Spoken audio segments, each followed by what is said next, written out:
Donc ça continue et même ça s'étend et ça se tend, car les régimes et leurs dirigeants, qui sont maintenant atteints par la vague, n'ont visiblement pas l'intention, eux, de plier bagage à la première manifestation.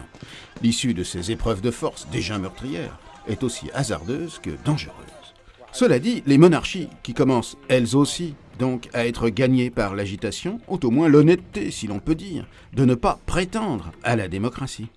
Tandis que la plupart des autres régimes qui pour l'instant ont été touchés et parfois coulés sont des régimes issus des indépendances des années 1950 qui tous ont été influencés, de près ou de loin, par l'idéologie qui prévalait au milieu du XXe siècle. La démocratie socialiste, prétendue populaire et réelle, comme dans les régimes satellites de l'Union soviétique qui ont aujourd'hui disparu.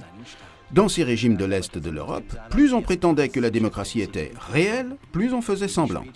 Dans cet exercice, Mouammar Kadhafi notamment a atteint le summum du simulacre dans le monde arabe.